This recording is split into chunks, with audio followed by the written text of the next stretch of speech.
안녕하세요. 소소한 책 이야기 이민아입니다. 네, 오늘 이번 시간에는요, 제가 아들을 잘 키운다는 것이라는 책을 읽고 가지고 왔습니다. 네, 이 책은 제가 몇 년 전에, 한 2018년 이때쯤에 구입을 해서 읽었던 책이에요. 근데 이 책이 있다는 사실조차 잊고 있었어요. 제가 좀 많이 앞서갔더라고요. 이 책을 보면 저자가 이진혁 선생님이라고 현직 초등교사 남자 선생님이세요. 이 시기에 초등 아들들을 두고 있는 그런 아빠이기도 한 분인데요. 제가 2018년도면 벌써 3년 전이잖아요. 근데 그때 아이가 몇 살이에요? 이제 9살이니까 6살? 그러니까 좀 둘째는 또 더 어리고 그랬는데 그때도 제가 많이 고민이 좀 깊었었나 봐요. 그래서 약간은 뭔가 이게 좀 타겟을 제가 책을 잘못 선택을 한 것까진 아니었고 좀 앞서갔다라는 생각이 들더라고요. 이 책을 지금 다시 보니까 굉장히 새로웠고요. 그리고 요즘 특히 이제 10대를 앞두고 있는 저희 9살 아들 때문에 제가 너무 행복하면서도 또 너무 고민도 많고 참 이게 하루를 함께 하면 이렇게 막 오락가락 하는 거 있죠. 너무 예쁘고 너무 좋았다가 얘를 어떻게 하면 좋지? 내가 어떻게 해야 지금 이런 갈등을 빨리 풀 수 있을까? 막 이런 고민이 막 반복이 되고 있어요. 근데 이게 보통 이제 주변에서 말하기를 10대를 앞두고 있어서 그렇다. 이제 초등 저학년을 벗어나는 시기라서 그렇다. 막 이런 얘기들이 있어서 뭐 지금이 그럴 땐가 보다 하고 있긴 한데 그래도 사실 이제 자식을 둔 부모라면 그리고 또 조금 더 범위를 좁혀서 아들을 둔 엄마라면 약간은 그런 고민을 많이 해보셨을 거예요. 뭐 유튜브나 아니면 정보를 찾을 때 진짜 뭐 아들 키우는 법, 아들을 대하는 법, 그리고 유튜브에서 유명하신 분들을 보면 정말 아들 전문 그런 교육자 분들도 많으세요. 심지어는 지금 아들 전문, 남아 전문 미술학원도 있는 거 아시죠? 이제 생긴 지 벌써 꽤 됐고, 거기 계신 선생님이 정말 꽤 유명하신 분으로 알고 있는데, 저도 그분의 강의를 많이 들었고, 또 다른 분들의 뭐 아들을 이제 타깃으로 한 그런 강의들을 꽤 많이 들었었어요. 그만큼, 자식 키우는 게 다 비슷하다고는 하지만, 그래도 약간 성별의 차이에서 오는 선천적인 기질에 따른 그런 뭐 해법이라든가 이런 것들이 이제 있는 것 같습니다. 그래서 이 책을 다시 한번 제가 책꽂이에서 보고 이거 지금 봐야 되네 하고 이렇게 들여다봐서 정말 이틀 동안 제가 밤에 잠을 3시 반에 잤어요. 너무 몰입을 해서 본 거예요. 자, 여기 제목에 나와 있습니다. 오늘도 아들 때문에 흔들리고 힘겨워하는 엄마들에게 이게 딱 어제의 제 모습, 그저께의 제 모습, 아들 때문에 행복하지만 힘들고 흔들리는 엄마를 위한 책이라고 합니다. 자, 이 책은요, 위즈덤 하우스에서 출판을 한 책이고요. 그리고 이진혁 선생님, 아까 말씀드렸죠? 이진혁 선생님이 이제 책을 쓰셨습니다. 또 책은요, 약간 종이가 두툼해요. 한 장 한 장이. 그래서 206페이지까지 분량이 이 정도 됩니다. 두툼한 듯한데 이제 빨리빨리 해결이 되는 그런 느낌이에요, 책이. 그래서 되게 쉽게 술술 읽었고요. 여기서 약간 커피 한 잔 앞에 놓고 상담하는 기분으로 읽으라고 이제 하셨는데 정말 그런 기분으로 읽었습니다. 네, 차례를 한번 볼게요. 파트 1, 스스로 세상을 헤쳐나가는 힘. 그리고 그 안에는 챕터 1, 자립심. 어린아이였던 아들이 남자 어른이 되기까지. 챕터 2, 자존감. 아들을 삶의 주인공으로 세우는 등불. 챕터 3, 역경지수. 좌절을 기회로 만드는 그 순간. 파트 2, 주도적으로 현명하게 공부하는 힘. 챕터 4, 공부력. 이것이 바로 아들의 공부다. 챕터 5, 체력. 결국 건강한 몸에서 모든 것이 이루어진다. 챕터 6, 창의력. 생각에 커다란 날개를 다는 시간. 파트 3, 다른 사람들과 함께 살아가는 힘. 챕터 7, 감정 조절 능력. 마음을 보듬는 부모, 마음을 가다듬는 아들. 챕터 8 도덕성 절대적인 기준을 가르치는 상대적인 교육법. 챕터 9 리더십 내면의 힘을 가다듬어 세상을 이끈다는 것. 챕터 10 공감력 아들의 마음이 다른 마음과 맞닿을 때. 네, 이렇게 10가지 챕터로 나뉘어져 있고 크게 3파트로 나누어져 있습니다. 차례만 열심히 들여다봐도 이제 책을 한번 본 내용이 이제 쭉 정리가 돼요.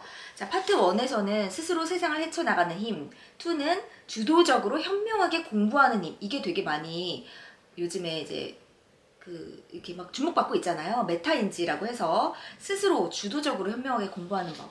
파트 3 다른 사람들과 함께 살아가는 법. 이렇게 크게 3분류로 나누셨고요. 그리고 여기 뒷장을 보면 현명한 엄마는 아들의 마음을 먼저 살핀다. 아들이 세상을 살아가는데 꼭 필요한 마음의 힘 10가지라고 했어요. 10가지, 챕터 10까지 있었잖아요.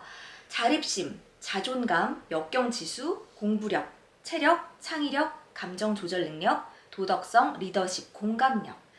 이거는요, 어떻게 보면 아들, 딸 상관없어요. 상관없이 꼭 사람이라면, 이렇게 자라나는 아이들이라면 누구나 갖추고 어른이 되어야 할 그런 덕목들입니다. 근데 여기서는 조금 더 남자아이에 맞춰서 그렇게 풀어주셨고요.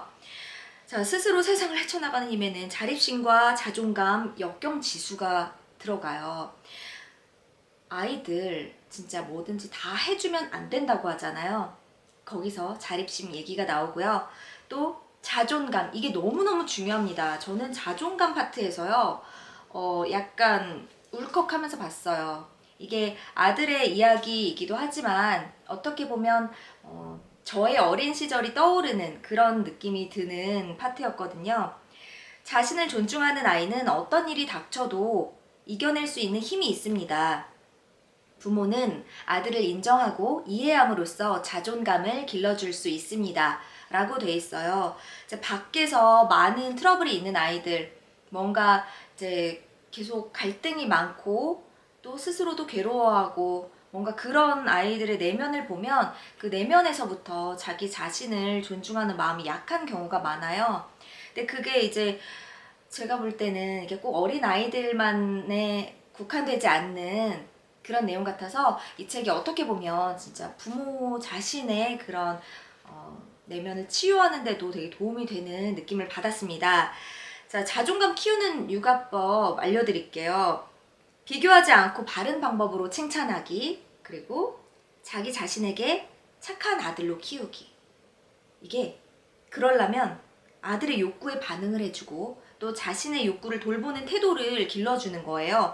그것의 가장 중요한 방법은 아들의 그런 다양한 감정 있죠. 짜증을 내든 뭘 하던 그런 감정을, 화를 비판 없이 일단 수용을 해주는 태도가 필요하다고 합니다. 그게 바로 아이의 자존감과 직결이 된다고 해요. 3번째, 경쟁을 겸허하게 받아들이게 하기. 이거 굉장히 중요해요. 아이들은, 특히 남자아이들은 끊임없이 일상생활에서 경쟁을 합니다. 근데 그때마다 이제 결과에 승복하지 못하고 뭔가 받아들이지 못하고 그렇게 이제 경쟁을 통해서 자신의 위치를 계속 확인하려고 하는 남자아이인데 그 결과 때문에 계속 너무 힘들어하면 안 되잖아요. 그게 이제 커서 사회생활까지도 이어지게 되는데 이제 그런 부분을 잘 키워주기 위해서는 다른 사람과의 경쟁보다는 자기 자신과의 경쟁에 집중하도록 이때부터 많이 도와줘야 한다고 합니다. 아들이 의기소침할 때는 진짜 감정을 잘 조절할 수 있도록 이렇게 다독여주고 스스로를 가치 있게 생각하도록 칭찬해주는 게 그렇게 중요하다고 해요. 너 충분히 노력했고 정말 잘했어. 결과는 어떨지 몰라도 너는 이 과정에서 너무너무 잘한 거야. 지난번보다 더욱 훨씬 많이 발전했어. 넌 정말 잘했어. 이렇게 칭찬을 해주라고 합니다. 그러니까 아이가 스스로를 가치 있게 생각할 수 있도록 도와주는 게 자존감 키우는데 가장 중요한 덕목인 것 같아요. 와, 자립심, 자존감, 그리고 또 하나 있죠. 역경지수. 역경지수라는 게 뭔가 이렇게 역경이 닥쳤을 때, 그럴 때 이거를 딛고 일어서는 그런 힘을 말해요. 역경지수가 낮으면 무슨 새로운 일에 도전을 하고 좀 더 공부를 하다가 좀 더 난이도가 높아지는 단계에서 많이 지치고 힘들고 때론 포기하게 된다고 해요. 그럼 우리는 역경 지수를 쑥쑥 키워줘야겠죠. 그 방법으로 또 세 가지를 제시를 하셨는데, 아들에게 부족함을 선물하기. 그쵸. 뭐든지 완벽하게 다 사주고 다 해주고 원하는 거 다 들어주면 그게 바로 아이를 망치는 길이라고 하죠. 자, 정서적인 욕구는 최대한 충족시키지만 물질적인 거에서는 약간의 결핍을 느끼게 해주는 게 좋다고 합니다. 또 2번, 두 번째, 도움이 필요한 때를 지혜롭게 판단하기. 항상 도와주지 말라는 게 아니에요. 그렇다고 또 항상 도와주라는 것도 아니에요.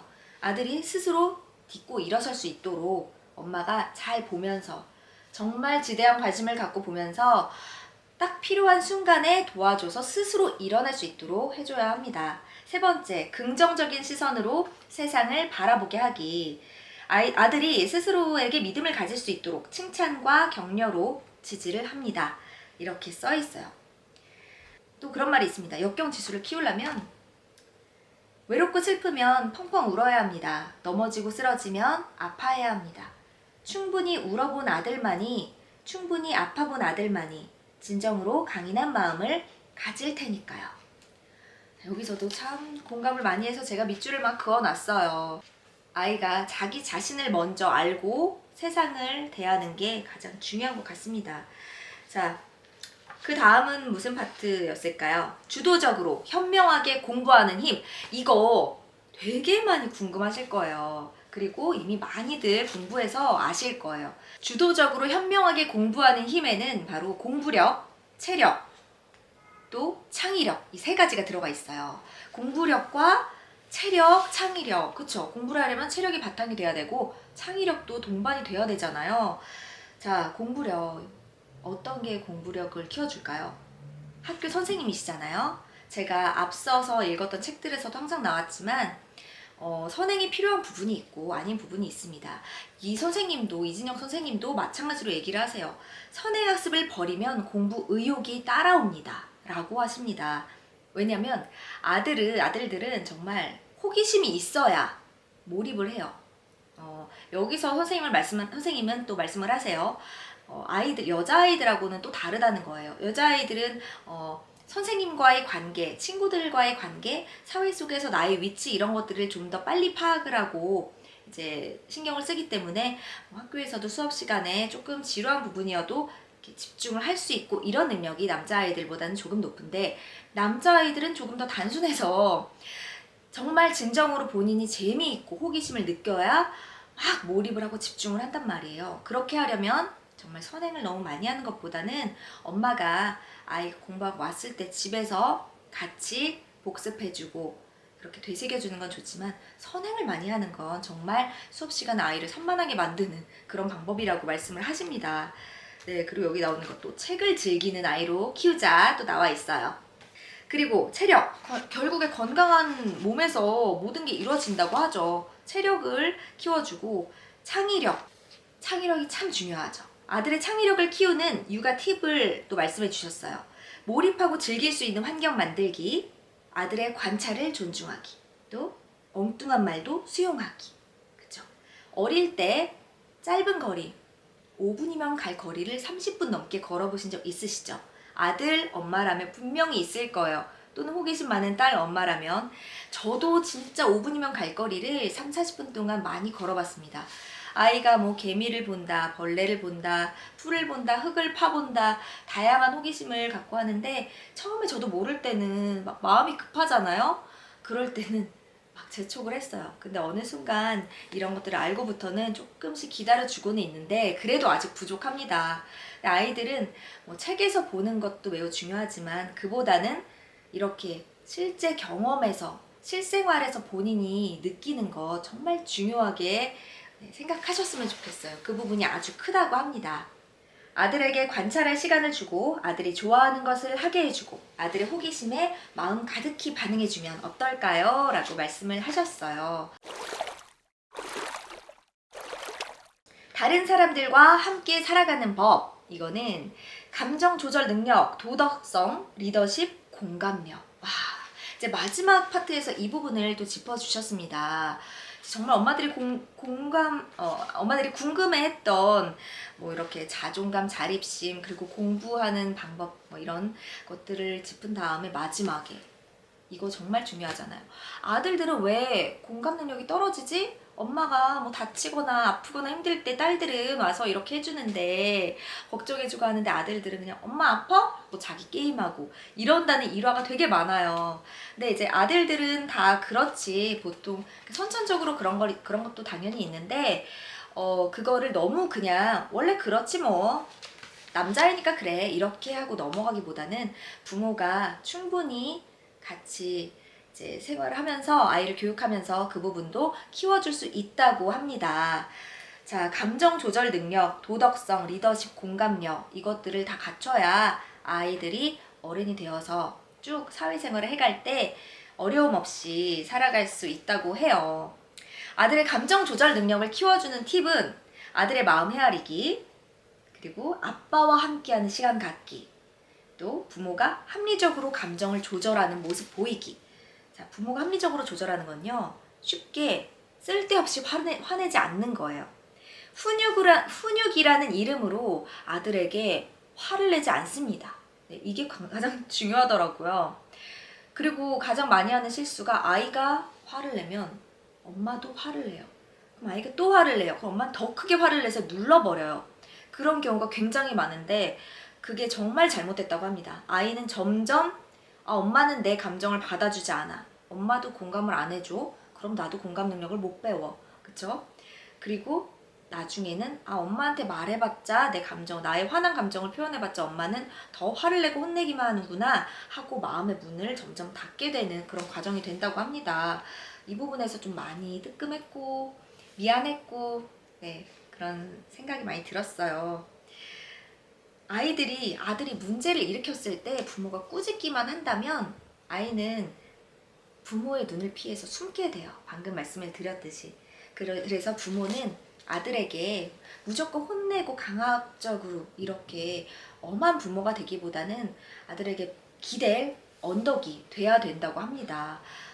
이 말 듣고 더 따뜻한 엄마가 돼야겠다 이렇게 생각을 했어요.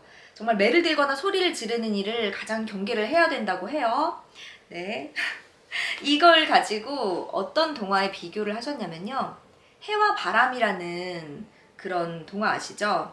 그 이솝 우화잖아요. 거기 보면 그 한 나그네의 옷을 벗기기 위해서 바람이 정말 힘으로 강압적으로 아무리 해도 벗겨지지 않아요. 하지만 해처럼 점점 천천히 뜨거워지게 이렇게 천천히 마음을 움직인다면 충분히 아이들의 마음을 움직일 수 있을 거라고 선생님이 말씀을 하십니다.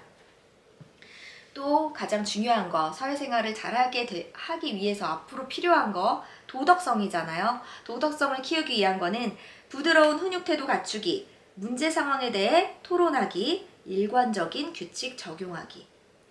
네, 역시 아들이 문제를 일으켰을 때 혼내기보다는 부드럽게 타이르고 잘못을 저질렀다면 감정적으로 대하는 게 아니고 명확한 이유를 들어서 무엇을 잘못했는지 차분하게 설명을 하라고 합니다.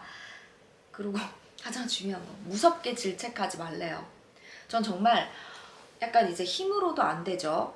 그리고 소리를 질러도 목소리가 뭐 그렇게 크지도 않죠. 잠깐 커지긴 하지만 아이가 느끼기에 정말 그냥 엄마 또 그러네 하는 상황이 생기니까 점점 무섭게 하려고 한단 말이에요. 그 부분을 짚어주셨어요. 아들을 무섭게 질책하지 않습니다. 일관적인 규칙 적용하기 이건 참 중요하잖아요. 유아 시기부터. 엄격함이 폭력과 윽박지르기가 아니라는 점을 명심합니다. 아들에게 벌칙이 필요하다면 생각의자 같은 것을 활용하고요. 아들과 부모가 사전에 동의해서 규칙과 벌칙을 만듭니다. 정말 혼내고 협박하듯이 너 이렇게 하면 이거 안 해줘. 이게 제일 나쁘고요. 만약에 너 게임하는 시간을 넘기게 되면 공부 시간에 10분 추가하는 걸로 우리 규칙을 정할까? 네, 그래요, 엄마. 이렇게 동의를 해서 그걸 정해놓고 그에 따른 조치를 취하라고 합니다. 그러니까 결국은 부모가 노력을 해야 되고요. 정말 이성적으로 대해야 합니다. 감정적으로 하면 안 되는 거 여기서 정말 배웠어요. 책을 제가 이 정도로 훑어봤고요. 또 오늘 또 이야기가 좀 길어졌는데 아들에 대한 이야기 그리고 육아에 대한 이야기는 정말 해도 해도 끝이 없을 것 같아요. 제가 지금은 혼자 이렇게 이야기를 하지만 만약에 누군가가 앞에 있었으면 더 많이 지금 몇 시간이고 이야기를 할 수 있을 것 같은 생각이 듭니다. 이 책은 몇 년이 지났지만 저는 이런 책은 정말 그냥 누구를 읽었다고 주거나 중고로 내놓거나 하지 않기를 바랍니다. 이렇게 이제 계속 아이가 클 때까지 봐야 하는 책은 잘 꽂아놓고 이렇게 체크한 부분들 이제 수시로 들여다보면서 부모가 자기 성찰을 계속 이어간다면 아이를 잘 키우는데 많은 도움이 될 것 같아요. 정말 아이를 잘 키우려면 부모가 먼저 바뀌고 움직여야 합니다. 이게 바로 저의 한 줄 서평이에요. 아이를 잘 키우려면 부모가 먼저 움직이고 바뀌어야 한다. 네. 네, 그럼 저 오늘 여기까지 하고요. 다음에 또 좋은 책 찾아서 읽고 찾아뵐게요. 그럼 다음 시간에 만나요. 안녕.